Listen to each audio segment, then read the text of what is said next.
What made a senior Republican senator mouth thank you to Democratic Congresswoman Jasmine Crockett in the middle of the most partisan hearing of the year? The grand marble chamber of the Senate Judiciary Committee fell silent as Senator Brian Schatz of Hawaii approached the microphone. What had begun as a contentious joint house Senate hearing on judicial reform was about to take an unexpected development that would go beyond party divisions and reveal the discreet behind-the-scenes work no camera had captured until now. "Before I begin my questioning," Senator Schatz said, his voice measured but filled with unusual emotion, "I want to recognize something that few in this room and virtually no one watching at home is aware of." The gathered senators and representatives shifted in their seats, expressions curious. C-SPAN cameras panned across the dais where Congresswoman Jasmine Crockett sat among her House colleagues, her face revealing nothing. "Congresswoman Crockett," Schatz continued, "your work over the past 3 months to secure justice for the forgotten families in the Marshall Islands case embodies the highest standard of public service this body has ever witnessed." What Senator Schatz revealed next about Crockett's hidden efforts not only led to unplanned bipartisan applause that violated all chamber protocols, it exposed a story of commitment to fairness that would change how Americans viewed their representatives and the true meaning of public service. Before we reveal what Congresswoman Crockett accomplished that earned such remarkable acknowledgement across party lines, make sure to subscribe and hit the notification bell. We bring you the stories of genuine public service that mainstream media often misses, moments that restore faith in our democratic institutions. The Joint Judiciary Committee hearing had been convened to address what many considered an intractable partisan issue: proposed reforms to the federal judiciary following several controversial Supreme Court decisions. With the Senate and House Judiciary Committees meeting together in the larger Senate chamber, the atmosphere was tense with anticipated political division. Senator Brian Schatz brought a particular perspective to the proceedings. The Hawaii Democrat, first appointed to the Senate in 2012 following Senator Daniel Inouye's death and subsequently elected in his own right, had built a reputation as a thoughtful progressive who occasionally found common ground with Republican colleagues on specific issues. His interest in judicial reform stemmed partly from his state's unique legal history, with native Hawaiian rights and historical injustices frequently intersecting with federal court jurisdictions. Before entering politics, Schatz had worked in the nonprofit sector and served in Hawaii's state legislature, developing expertise in environmental policy and indigenous rights. While not a lawyer himself, he had become known on the Judiciary Committee for his thorough preparation and focus on practical impacts rather than abstract legal theories. What do you think about representatives who work across party lines on justice issues? Is bipartisanship still possible in today's divided Congress? Share your thoughts in the comments below. We value your perspective on finding common ground in polarized times. Congresswoman Jasmine Crockett represented a different path to the halls of Congress. Elected in 2022 to represent Texas's 30th congressional district, she had previously established herself as a formidable civil rights attorney with extensive courtroom experience. Her legal background gave her particular credibility on judiciary matters, though as a first-term representative, she was still establishing her legislative reputation. What most observers didn't know, and what would soon be revealed, was that Crockett had been working quietly behind the scenes on an issue that technically fell outside her committee assignments, but aligned deeply with her commitment to justice. The Marshall Islands case, as it had become known in legal circles, involved approximately 300 families who had suffered decades of health impacts following American nuclear testing in the Pacific from 1946 to 1958, despite a settlement agreement in the 1980s. New evidence had emerged showing that the U.S. government had concealed the full extent of radiation exposure, leaving many victims without proper compensation for cancers and genetic disorders that continued to affect multiple generations. The legal complexities were daunting. The original settlement included language that appeared to prevent future claims regardless of new evidence. The statute of limitations had long expired under conventional interpretations. Multiple presidential administrations, both Republican and Democratic, had maintained that the matter was legally closed despite the new evidence. For the affected families, many now living in Hawaii, Arkansas, and several other states, justice had remained elusive. Their stories, children born with developmental disabilities, unusually high cancer rates and continuing health problems, had occasionally generated sympathetic press attention but little concrete action. Both Democratic and Republican administrations had cited the finality of the original settlement and the complexity of reopening decades-old claims.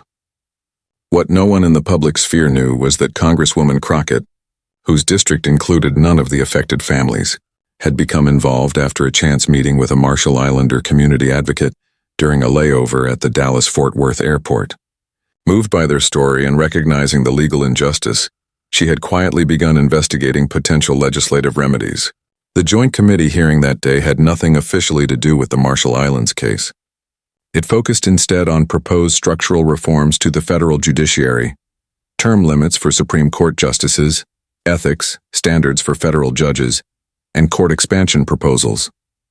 These topics reliably generated partisan division, with each side accusing the other of seeking to weaponize the courts for political advantage. As the hearing began, it followed predictable patterns. Republican senators and representatives emphasized the importance of judicial independence and the dangers of politically motivated reforms. Democratic members highlighted recent ethics controversies and argued for structural changes to ensure the judiciary's legitimacy. C-SPAN cameras captured the increasingly tense exchanges, with committee members falling into familiar partisan positions. Political observers watching the livestream anticipated nothing beyond the usual performative confrontation that characterized most congressional hearings on divisive topics. When Senator Schatz's turn for questioning arrived, most expected him to focus on judicial term limits, which he had previously supported. Instead, his unexpected recognition of Congresswoman Crockett's work on an entirely different matter would transform the hearing and reveal a story of steady commitment that transcended the partisan theatrics that typically dominated Capitol Hill. Before I begin my questioning, Senator Schatz said, his voice measured but filled with unusual emotion, I want to recognize something that few in this room and virtually no one watching at home is aware of. The gathered senators and representatives shifted in their seats, expressions curious. C-SPAN cameras panned across the dais where Congresswoman Jasmine Crockett sat among her House colleagues, her face revealing nothing. Congresswoman Crockett, Schatz continued, your work over the past 3 months to secure justice for the forgotten families in the Marshall Islands case embodies the highest standard of public service this body has ever witnessed. The chamber grew quieter still. Most committee members appeared confused, unfamiliar with either Crockett's involvement or the case itself. For those unaware, Schatz explained, the Marshall Islands nuclear testing legacy represents one of America's unresolved injustices. From 1946 to 1958, the United States conducted 67 nuclear tests in the Marshall Islands, with a total yield equivalent to 1.6 and 6 Hiroshima bombs every day for 12 years, he continued, his voice solemn. While a settlement was reached decades ago, recently declassified documents revealed that our government knowingly concealed the full extent of radiation exposure from both the courts and the affected families. The legal barriers to remedy seemed insurmountable until Congresswoman Crockett became involved. Senator Chuck Grassley, the senior Republican on the committee, leaned forward with evident interest. Several other Republican members exchanged glances, clearly hearing this information for the first time. 3 months ago, Schatz continued, Congresswoman Crockett learned of this injustice through a chance encounter with community advocates. Despite having no affected constituents in her district and no personal connection to the issue, she recognized a fundamental injustice that transcended politics. Schatz then revealed what Crockett had accomplished behind the scenes. Working nights and weekends, she developed a novel legal framework to address the statute of limitations barriers. She personally researched declassified documents that others had overlooked. Most remarkably, she drafted legislative language that satisfied both Justice Department concerns about precedent and the legitimate needs of affected families. The chamber remained silent as Schatz described Crockett's work in more detail. What makes her efforts truly remarkable is that she sought no credit. She didn't issue press releases or social media posts. She worked across party lines, building quiet consensus rather than public attention. Schatz looked directly at Crockett. Congresswoman, I know you didn't want this recognition. You told me repeatedly that this wasn't about you, but about securing justice for families who had waited generations. But the American people should know that while cameras focus on our disagreements, dedicated officials like you are doing the unglamorous work of justice behind the scenes. He held up a document. This amendment, which will be attached to the appropriations bill next week, will finally provide health care and compensation to 300 families affected by radiation exposure. It has 18 Republican and 22 Democratic co-sponsors in the Senate, and similar bipartisan support in the House. This achievement, bridging decades of inaction and partisan division, would not exist without your legal expertise, moral commitment, and willingness to work without acknowledgement. What happened next broke all protocols of congressional hearings. Senator Grassley, the 89-year-old Republican who had served in Congress since 1975, stood up and began to applaud. Within seconds, members from both parties joined in unscripted applause that filled the chamber. C-SPAN cameras captured the significant moment. Partisan divisions temporarily set aside in acknowledgement of genuine public service, dedicated to justice rather than political advantage. Several Republican senators could be seen mouthing thank you toward Crockett, while her Democratic colleagues appeared both surprised and moved by this unexpected bipartisan recognition. When the applause finally subsided, Congresswoman Crockett addressed the committee with characteristic humility. Thank you, Senator Schatz. But this acknowledgement belongs to the families who never gave up seeking justice, and to staff members from both parties who worked tirelessly on this solution. She continued, her voice steady but emotion evident. This wasn't about politics, but about our nation keeping its promises. The affected families never asked for special treatment, only for recognition of the full truth and appropriate health care for ongoing conditions. I'm grateful that colleagues from both parties recognize that some injustices transcend our political differences. Senator John Kennedy, a Louisiana Republican known for his conservative positions, spoke next. Congresswoman Crockett, I want to thank you personally. My state has a community of Marshall Islanders who have suffered health effects for generations. They had given up hope of ever receiving justice from their government. Your work represents what Congress should be, but too rarely is. This additional recognition from a conservative Republican further highlighted the remarkable nature of the moment. The partisan tension that had defined the hearing's earlier exchanges had transformed into something rarely seen in contemporary congressional proceedings. Genuine appreciation across party lines for substantive work addressing a long-standing injustice. As questioning returned to the hearing's official topic of judicial reform, the atmosphere had fundamentally changed. The disclosure of Crockett's behind-the-scenes work had reminded everyone present that away from public attention and partisan performance, the real work of governance sometimes happened through quiet commitment to fairness rather than public confrontation. Senator Schatz concluded his time by noting, "Perhaps the lesson here is that justice doesn't always come through heated debate or viral moments. Sometimes it comes through careful legal research, patient collaborative efforts, and a willingness to work without public acknowledgement." Congresswoman Crockett has demonstrated that such work still happens in these halls, even when cameras and headlines focus elsewhere. As the hearing continued, the impact of Senator Schatz's disclosure and the unscripted applause for Congresswoman Crockett extended beyond the committee room. Congressional staffers were already sharing the C-SPAN clip across social media platforms with the hashtag #SilentJustice beginning to trend on Twitter. What made the moment particularly impactful was its authenticity. In an era of carefully choreographed political moments, this spontaneous acknowledgement had caught everyone, including Crockett herself, by surprise. The genuine nature of the recognition from members of both parties resonated with a public increasingly cynical about performative politics. During a brief recess, reporters gathered around both Senator Schatz and Congresswoman Crockett, seeking additional details about the Marshall Islands case and the unusual cross-party collaboration it had generated. Congresswoman asked a CNN correspondent, "Why did you choose to work on this issue when it doesn't directly affect your district? And why did you pursue it without publicity?" Crockett's response reflected the same commitment to substance over performance that had characterized her behind-the-scenes work. "Justice doesn't stop at district boundaries," she explained. "When I learned about these families, some of whom have waited 3 generations for proper health care and recognition, the legal injustice was clear, regardless of politics." Regarding her decision to work without publicity, she added, "Some issues benefit from public attention and pressure. Others require quiet, detailed work to build consensus. This case involved sensitive, declassified information and complex legal barriers. Making it a public fight might have created defensive posturing that prevented solution. The families deserve results, not just advocacy.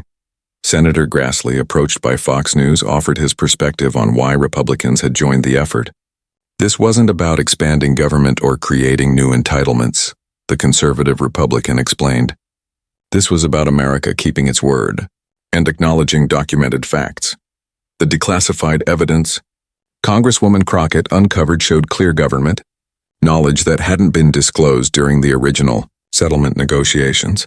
That's not a partisan issue. That's basic fairness. As the hearing resumed, something remarkable happened. Members from both parties began referencing the Marshall Islands case as a model for how Congress could approach other challenging issues through detailed factual investigation, legal precision, and cross-party collaborative efforts rather than public confrontation. Senator Tom Tillis, a North Carolina Republican, noted during his questioning, the approach Congresswoman Crockett took on the Marshall Islands case, focusing on documented facts and legal principles rather than partisan framing, might serve as a model for how we should approach judicial reform as well. Perhaps we need more careful examination of specific problems and targeted solutions rather than sweeping ideological positions. This suggestion that the methodical, fact-based approach Crockett had employed might apply to the hearing's official topic represented a significant shift in the discussion's tenor. Several subsequent speakers from both parties similarly referenced the Marshall Islands resolution as a potential template for addressing at least some aspects of judicial reform through cross-party collaboration. During an afternoon break, C-SPAN's coverage included interviews with Marshall Islander community leaders who provided context about the significance of the legislative solution Crockett had helped develop. For decades, we were told this was legally impossible, explained Maria Kabua, whose grandmother had been exposed to radiation during the Pacific tests. Multiple administrations said the original settlement was final regardless of new evidence. What Congresswoman Crockett did was find a legal pathway that respected precedent while acknowledging the new declassified evidence about what the government knew but didn't disclose during the original negotiations. Another community leader, James Likia, added, what meant the most to our families wasn't just the health care and compensation, but the recognition of the full truth. The amendment includes a formal acknowledgement that crucial information about radiation exposure was withheld during the original settlement process. That recognition of historical truth matters deeply to communities that have felt invisible for generations. As these interviews aired, social media conversation about the hearing shifted dramatically from partisan debates about court reform to discussions about the Marshall Islands case itself. Many Americans were learning for the first time about both this historical injustice and the quiet bipartisan effort to finally address it. By late afternoon, major news outlets had begun developing in-depth stories about the case and Crockett's involvement. The Washington Post published a detailed timeline showing how declassified documents had revealed that government scientists had known about radiation exposure in areas declared safe for resettlement. The New York Times interviewed legal experts about the novel approach Crockett had developed to address statute of limitations barriers in cases where evidence had been deliberately withheld. What emerged from this coverage was a picture of methodical legal work rather than political theatrics. As one legal scholar told NPR, what Congresswoman Crockett accomplished wasn't through performative politics or partisan framing, but through careful legal research that identified a pathway acceptable to both justice officials concerned about precedent and families concerned about ongoing health impacts. It's a model of how legal expertise can solve problems that political positioning cannot. As the hearing concluded for the day, Chairman Dick Durbin made an unusual closing observation. Today's hearing on judicial reform will continue tomorrow, but I think many of us have been reminded of something important about how Congress can function at its best.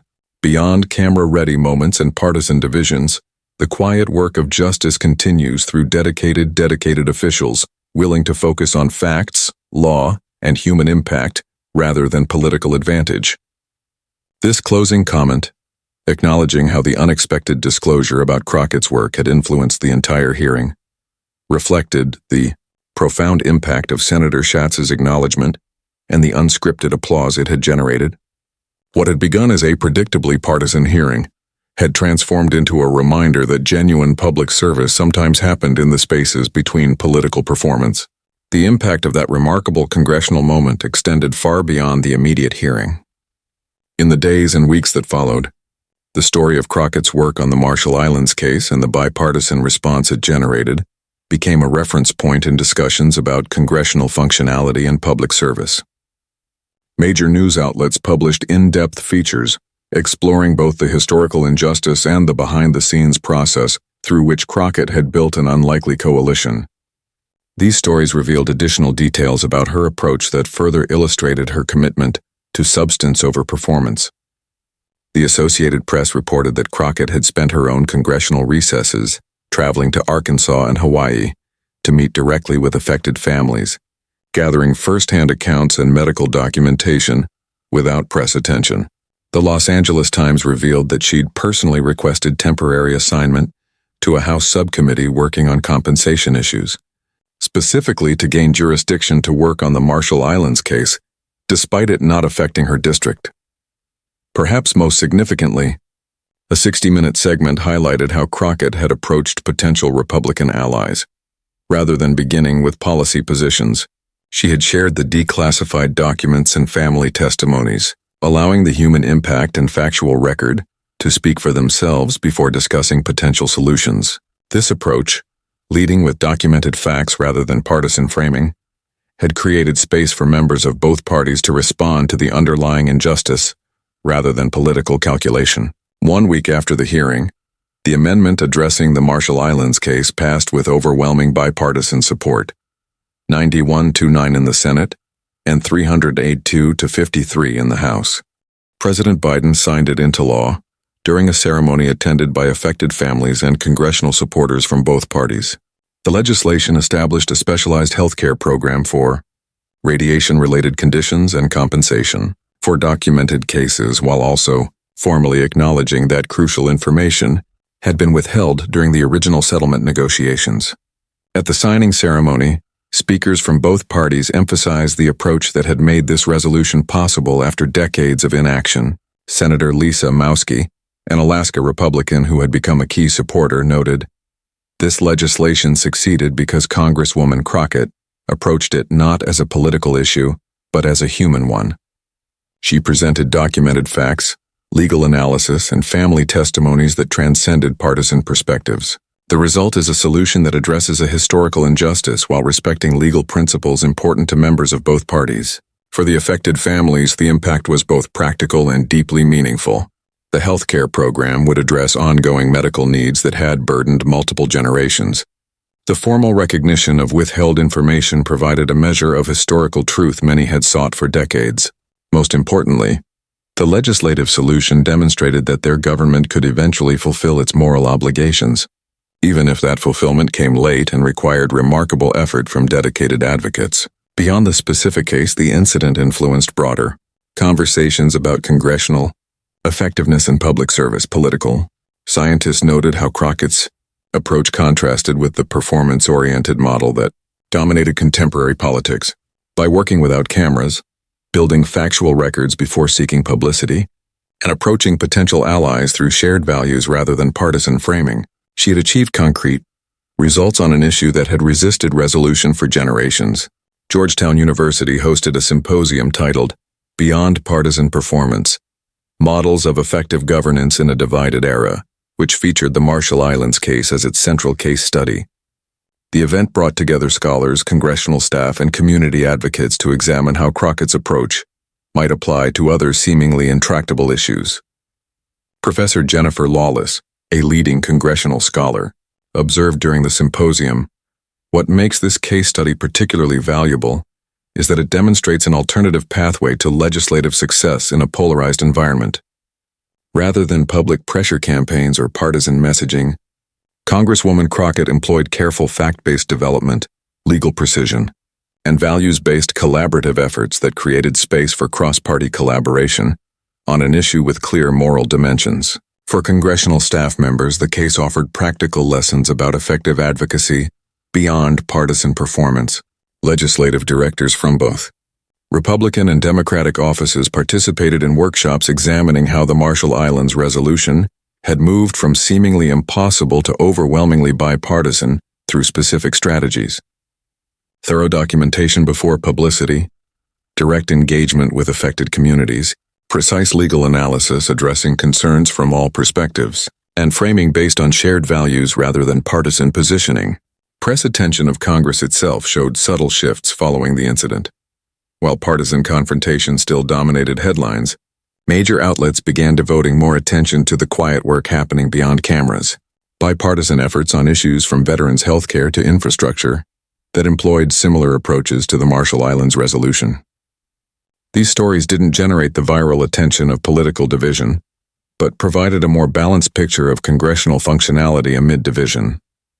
For Congresswoman Crockett personally, the acknowledgement generated both opportunities and challenges. She received invitations to speak at law schools, community organizations, and policy institutions about effective advocacy and collaborative efforts. Her approach to the Marshall Islands case became a case study in several law school clinical programs focused on systemic justice. Yet Crockett maintained the same focus on substance over performance that had characterized her original work. When asked during a Harvard Law School forum about how the public acknowledgement had affected her, she redirected attention to the ongoing work. The attention from that moment has been useful primarily because it creates space to address other historical injustices that require similar detailed work rather than partisan framing.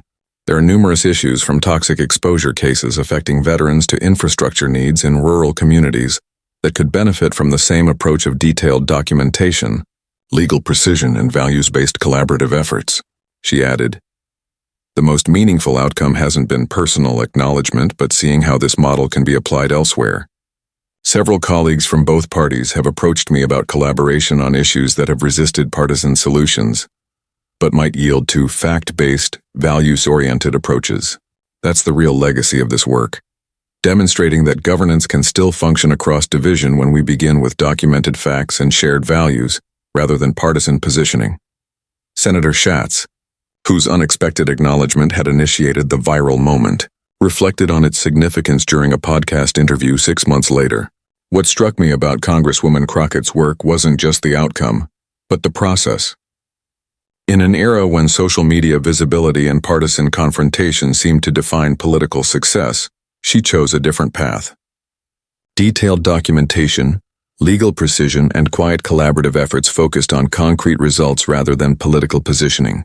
He continued that unscripted applause from members of both parties wasn't just about this specific case. It represented acknowledgement that beneath the partisan performance that dominates cameras and headlines, the real work of governance sometimes still happens through detailed, principled effort focused on justice rather than political advantage. Acknowledging that work publicly seemed important precisely because it so rarely receives the attention that partisan confrontation generates. Perhaps the most lasting impact emerged in how the incident influenced public understanding of congressional effectiveness. A Pew Research study conducted 1 year later found that 64% of Americans, across partisan lines, agreed that members of Congress who work on detailed solutions without seeking publicity were more likely to be effective than those who focus primarily on media visibility and partisan messaging. This shift in public perception, recognizing that effectiveness often comes through methodical work beyond cameras rather than partisan performance for them, represented a subtle but important evolution in how citizens evaluated their representatives. While partisan conflict still dominated headlines and social media, a growing acknowledgement emerged that the most consequential work often happened in the spaces between those viral moments. As political scientist Norman Ornstein observed, the applause that filled the chamber that day represented something beyond acknowledgement of one representative's work on one issue. It expressed a collective acknowledgement that beneath the dysfunction that dominates public perception of Congress, dedicated officials still find ways to advance justice through detailed work, legal precision, and values-based collaborative efforts rather than partisan performance. That such work still happens and occasionally receives the acknowledgement it deserves, offers hope for governance amid division. If this story of commitment to fairness beyond partisan performance inspired you, don't forget to like this video and subscribe to our channel. We bring you the stories of genuine public service that often go noticed amid the partisan conflicts that dominate headlines. Share this video with someone who might need a reminder that meaningful governance still happens through dedicated public servants, focused on justice rather than political advantage. The work of building a more perfect union continues, and we'll be here covering the moments that matter.